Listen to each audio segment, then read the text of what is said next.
Kate Middleton is set to clarify about her health in a new video statement. Kate Middleton will likely soon share a health update during her cancer treatment. Kate Middleton, who has not been seen in public since the past 5 months, as she is undergoing preventive chemotherapy amid a cancer diagnosis, will likely share a health update soon. Strong. According to reports, a source has revealed a lot of important information about Kate's plans, claiming that they do not expect her to appear in public until later this year. However, a video message else could be a possibility. A lot of people involved in planning need to know in advance what the principal is doing, the insider revealed. I learned that Kate's diary is empty this year. There are no plans at all. She may not be seen in public for the rest of the year.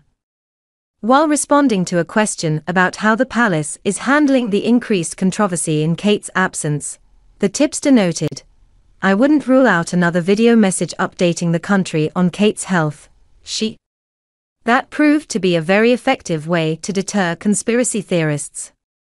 Meanwhile, a confidant of Prince and Princess of Wales William and Kate told the news agency, "The important thing for her now is to avoid any kind of stress or anxiety, and just get on with it. Work to become better. They will escape and go to Sandringham as soon as school is out."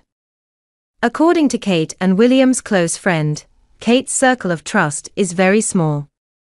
She was surrounded by Carole and Michael, and a sister, Pippa, and a brother, James, were clearly there for her too. They were an extremely tight family, and Catherine felt completely confident in relying on them. They have been there for her for decades and have never let her down. For the irreversible, Kate Middleton revealed the news of her cancer diagnosis in March with a video message, nearly 2 months after undergoing abdominal surgery in January. What do you want from Meghan Markle? Narcissistic, egotistical, out of touch, but her biggest mistake was missing out on opportunities. Despite the Duchess's best efforts, a carefully curated line of home products, a state visit to Nigeria, a perfectly planned date night, only a third of Americans are his sympathy for Markle is much lower than that of Prince William, Harry and the Princess of Wales. Armed with a new podcast deal and a refreshed communications team, Markle is clearly continuing her never-ending quest for relevance.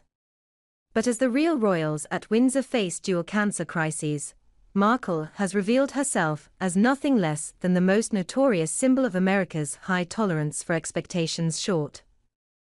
It's no surprise that Donald Trump suggested that Prince Harry could be deported if the Duke lied about his past drug use on his visa application. Harry and Meghan broke the Queen's heart, Trump said in a lengthy interview with Nigel Farage in March. "I think they hurt her a lot. It doesn't have to be this way." Long before she married her prince, Markle understood the power of public image and personal achievement. Despite only playing a small role in a small television series, she managed to transform her innocent personality into a pretty impressive celebrity.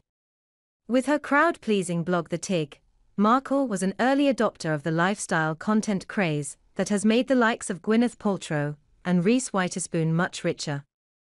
And she smartly deploys her mixed-race heritage into a compelling, competitive narrative, just as America was embracing the power of identity politics nearly a decade ago.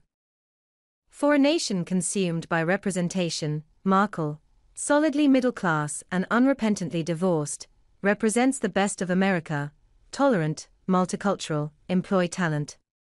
Sure, it's unlikely she'll win an Oscar. But armed with style and that undeniable backstory, Markle is well on her way to achieving official somebody status, even if she's most famous in the sleepy area of Toronto, where filming her show suits. Well-educated and extremely well-spoken, Markle likes to talk about middling accomplishments and achievements. But in the end, her greatest achievement will forever be becoming a Windsor. Indeed, despite aggressive efforts to rewrite the legacy of Queen Charlotte, whose supposed mixed ancestry was lavishly evoked in the Bridgerton series, there has never been a diverse royal family. Race. And the divorcee ended up marrying a senior family member in exile on the continent, yet Markle has achieved what many considered impossible, diversifying a millennia-old organization where change often comes through assassination or war. But 6 years on, both she and her prince have squandered what could have been a meaningful opportunity. It seems the Sussexes' extravagance shows no signs of stopping. The problem for Markle is that she still believes in the power of her achievements long after she no longer has them. Her and Harry's $100 million Netflix deal yielded little more than a pair of self-serving biopics. Their equally ambitious Spotify partnership cost them millions. And the pair were labeled crushers by one of Spotify's executives. For their Nigeria trip, Harry and Meghan appear to have flown to Africa on a plane owned by a fugitive accused of money laundering. Unsurprisingly, wherever they go, they tend to live as lavishly as possible while paying as little as possible. If only they had remained in England. Not only does the couple get paid to live in a grand house, prepare traditional dishes, appear at polo matches, and embark on world tours, Markle also gets to do really important jobs. Yes, the spotlight might have been indomitable, the scrutiny might have been unforgiving, but is it any less so today? Trapped, like the Sussexes, in imitation of nobility while planning a photo shoot. As the ongoing trial in Manhattan confirms, Donald Trump is clearly the last person to criticize the behavior of others. But unlike the Sussexes, who have never missed an opportunity, Trump is a prime example of opportunism done right. After all, despite his vulgarity and culpability, Trump still made it to the White House. As for Meghan and Harry, they are idling in Montecito in exile.